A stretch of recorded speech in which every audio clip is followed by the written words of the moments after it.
Hello बच्चों, let's look at the question. Incorrect statement is, पहला statement है the shape of the cell may vary with the function they perform. Second, the plasma membrane is the main arena of cellular activities in both plant and the animal cells.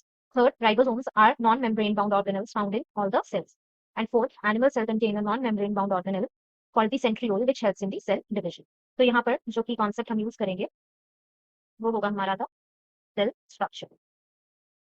अगर हम cell के structure की बात करें तो सबसे पहले अगर हम देखेंगे दी सेल शेप और उसके फंक्शंस। तो अगर हम सेल के शेप और उसके फंक्शन की बात करें तो इट में वैरी विद देयर फंक्शंस। अब अगर हम इसको एग्जांपल के हेल्प से समझें तो जो नर्व सेल है, नर्व सेल कैसा होता है? It is long and it has branching. तो ये लॉन्ग और ब्रांचिंग होता किस लिए? ताकि ये अपना फंक्शन परफॉर्म करे जो कि है ट्रांसमिशन ऑफ द सिग्नल्स। एक और एग्जांपल अगर हम देखें तो वो हमारे आरबीसी। तो आरबीसी कैसे होते हैं? इनका शेप होगा बाय कॉन्केव।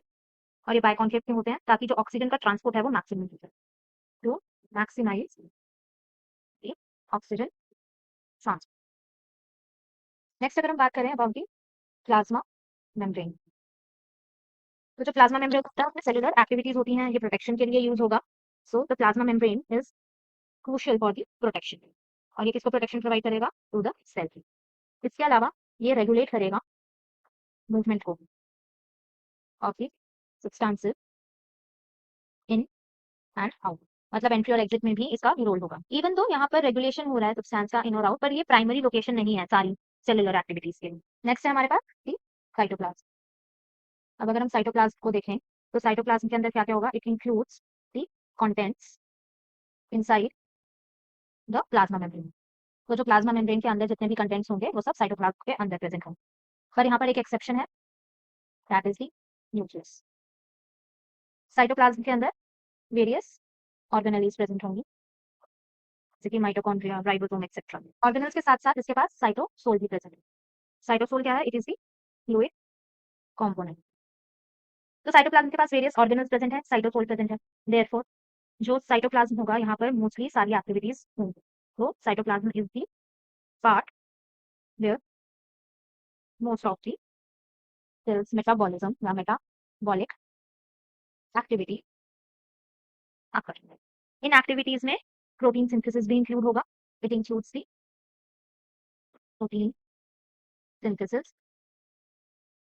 एनर्जी प्रोडक्शन यानी कि एटीपी का प्रोडक्शन, और सेलुलर सिग्नलिंग। तो यहाँ पर सिग्नलिंग भी होगी, प्रोटीन का सिंथेसिस भी होगा और एटीपी का प्रोडक्शन भी। देयरफॉर जो साइटोप्लाज्म है it is the metabolic arena of the cell. Next अगर हम देखें तो वो है राइबोसोम। राइबोसोम्स को हम कैसे एक्सप्लेन कर सकते हैं? So ribosomes are the small non membrane bound organelle, और इनका काम क्या होता है? These are important for the protein. जो राइबोसोम होंगे, जो राइबोसोम्स होते हैं ये प्रोकैरियोटिक एंड यूकैरियोटिक दोनों में प्रेजेंट होंगे।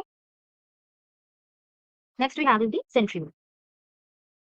सेंट्रियोल को हम कैसे एक्सप्लेन कर सकते हैं? तो सेंट्रियोल्स आर दी स्ट्रक्चर्स जो कि एनिमल सेल में प्रेजेंट होंगे, जो these are present in the animal cells. इनका काम क्या होता है? They play a role in cell division. और सेल डिवीजन में ये कैसे अपना रोल प्ले करेंगे? ये क्या करेंगे? जो माइक्रोट्यूब्यूल्स है उनको ऑर्गेनाइज कर देगा। So it will help the organization of the microtubules. जो सेंट्रियोल होते हैं these are non membrane bound. इसके साथ साथ अगर ये सेल डिवीजन में काम कर रहे हैं तो these are involved in the mitosis, तो ये माइटोसिस में प्रेजेंट होगा। तो अब अगर हम स्टेटमेंट देखें तो पहला है कि the shape of the cell may vary with the function they perform, तो ये करेक्ट है।